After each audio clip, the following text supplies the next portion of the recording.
Meu amigo e minha amiga eleitoralista, vamos para mais uma edição de Julgados Comentado do TSE. Confere aí. Edição aí de número 54, a gente tem 44 acórdãos nessa versão aqui, nessa edição, tá? Fica aí, porque o último julgado é um julgado bem importante sobre coligação, tá? Então, vamos lá conferir aí a síntese dessa edição de número 54, né? Do dia 6 de abril até o dia 10 de maio.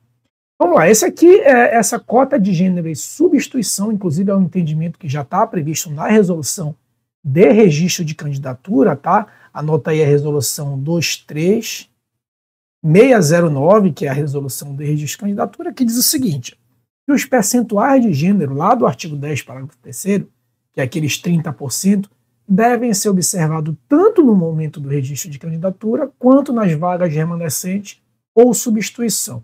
Na verdade, o que o TSE está querendo dizer, né, que já tem estampado lá na resolução de registro de candidatura, que desde o momento da propositura do registro, passando por eventuais complementos, que é o caso do remanescente, ou em caso de substituição do registro, eu devo sempre ter ali o percentual de gênero de 30%. Então, se sair uma mulher, eu devo substituir por uma mulher. Se sair um homem, mas o percentual de gênero, tanto para homem quanto para mulher, cumpriu ali o piso de 30%, ok.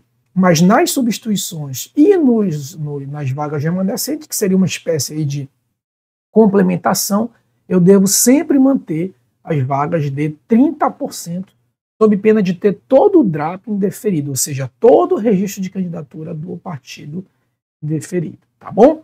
Agora, mudando para o tema de prestação de contas, entendimento que diz o seguinte: a realização de despesas antes da abertura da conta bancária de campanha é irregularidade insanável, apta a ensejar a desaprovação de contas. Ou seja, aqui o TSE já tem um entendimento consolidado que nem sequer se aplica o princípio da proporcionalidade. Então, se eu gastei, né, comecei a movimentar recursos aqui antes de fazer a abertura da conta bancária, isso por si só já enseja a desaprovação, porque o TSE considera aí que seria uma irregularidade grave. Então, eu só posso começar a movimentar recursos, gastar ou arrecadar. Arrecadar a gente tem algumas exceções, mas como regra geral, a movimentação de recursos, sobretudo gasto com campanha, deve antes, né, disso, deve-se preceder, deve-se ocorrer a abertura da conta bancária. Certo? Ainda dentro desse tema de prestação de contas, entendimento que diz o seguinte: é irregular as despesas com o fornecedor cujo CNPJ esteja baixado, ou seja, um CNPJ que por algum motivo está inativo lá na Receita, então considera ser uma despesa irregular, e também se considera como irregular gastos com a hospedagem de pessoa sem vínculo com a atividade partidária. Então, a pessoa pode ser financiada aí com um fundo partidário para uma viagem, enfim, para uma palestra. Se não tiver vínculo com o partido, pode, desde que ela tenha vínculo com a atividade partidária. Então, por exemplo, ela pode não ser um filiado, e com isso ela não tem vínculo com o partido, mas ela pode ter vínculo com a atividade partidária. Por exemplo, dar uma palestra, enfim, sobre questões partidárias, sobre questões políticas em geral. Então, de um certo modo ali, seria um vínculo com a atividade partidária. Só que se essa palestra, enfim, não tiver nenhuma aderência ali com o partido, isso quer dizer que essa despesa é uma despesa irregular. Ainda nos destaques, né, a gente vê aí que o tema prestação de contas é um tema que tem bastante relevância na jurisprudência do TSE, porque é um acervo considerável, tá, pessoal?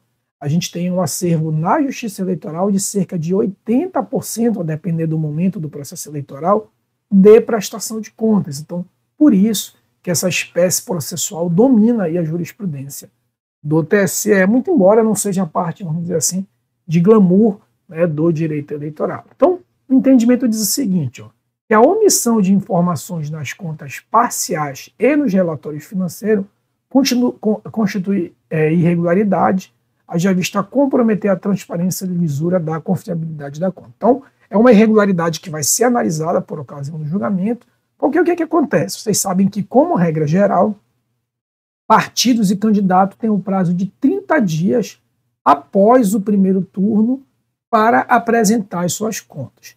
No entanto, antes desses 30 dias, né, então a eleição ocorre no primeiro domingo de outubro, e a partir desse primeiro domingo de outubro até 30 dias, como regra geral, e se disputar o segundo turno 20 dias após o segundo turno, os partidos e os candidatos devem apresentar suas contas. No entanto, não só os partidos como os candidatos têm duas obrigações que antecedem essas contas finais, que é a prestação de contas parciais, que é apresentada ali na metade de setembro. Então, ali na metade de setembro, os partidos e candidatos já devem apresentar as contas parciais, que basicamente é um balanço, né, da receita e despesa, sem maiores profundidades, né, sem maiores documentos, sem as maiores detalhes de documentação, como é a prestação de contas finais. E a outra obrigação é o chamado relatório financeiro, ou seja, tudo que o partido ou o candidato receber, né, a título de doação, ele deve informar a Justiça Eleitoral no prazo de 72 horas, ou seja, isso é chamado de relatório financeiro. Então, receber uma doação, tem que comunicar a Justiça Eleitoral no prazo de 72 horas. O eventual atraso ou omissão nesses relatórios financeiros e na prestação de contas parcial, por si só já é uma irregularidade que vai ser avaliado ali por ocasião da prestação de contas. Certo? Saindo um pouco de prestação de contas, agora indo aqui pela captação lista de sufrágio, mais conhecido como compra de votos, lá do artigo 41A da Lei 9504, entendimento que já apareceu aqui, tá? São os elementos dessa compra de votos, são basicamente 4. Então, primeiro, o elemento nuclear, né, que seria a realização de qualquer conduta, doar, oferecer, prometer, entregar bem ou vantagem de qualquer natureza eleitor, inclusive emprego ou função pública. O segundo elemento, que seria o dolo específico, então não basta que eu ofereça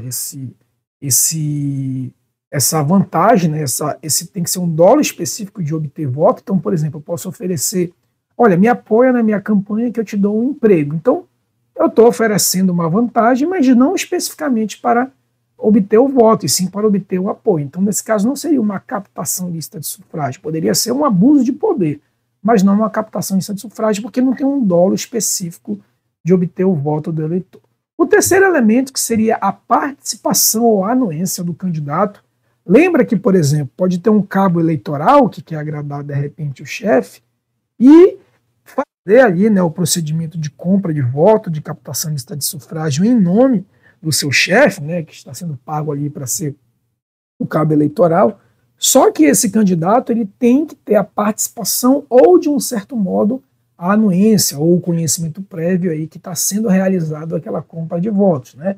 Do contrário, a gente teria ali uma responsabilidade objetiva do candidato, o que, claro, né, não é desejável, porque a consequência disso é uma consequência muito gravosa, ou seja, seria ali a cassação do registro e uma multa inclusive bem alta. Então, eu tenho que demonstrar ali a anuência do candidato.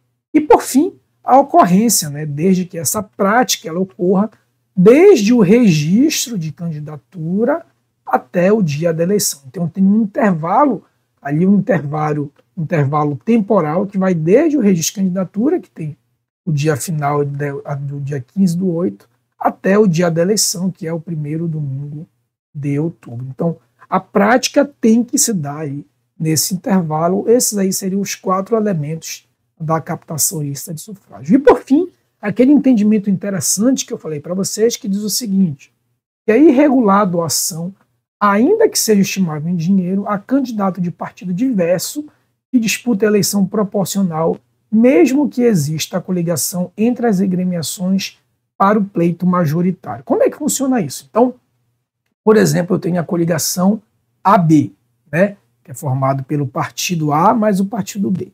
Então tá, essa coligação, como vocês sabem, só pode se dar para o pleito majoritário, né, majoritário. Aí eu tenho o candidato aqui A1, que eu vou chamar de A1, e tenho o candidato B1 para o cargo, por exemplo, de vereador, né, eleição proporcional. O que acontece? O candidato A1 doa para o candidato B1. Só que isso não é permitido. Por quê? Eu não posso pegar os recursos do partido A e transferir para o candidato, né, o candidato A1 que recebeu, transferir para o candidato B1. Por quê? Porque no cargo de vereador, que é eleição proporcional, não existe coligação, né? Agora, se fosse do candidato A1 para o candidato B1 para o cargo de prefeito, governador ou presidente, aí tudo bem. Por quê? Porque a gente tem uma coligação aqui em cima, uma coligação majoritária. Tá? Sendo o cargo proporcional, não poderia ocorrer a doação. Certo, meus amigos? Esses foram os entendimentos aí do TSE na edição número 54, tá bom? E se você gostou, não se esqueça de se inscrever, curtir, comentar e compartilhar. Isso é muito importante para o canal, porque com isso você me ajuda a crescer mais aqui no YouTube. Forte abraço e até a próxima.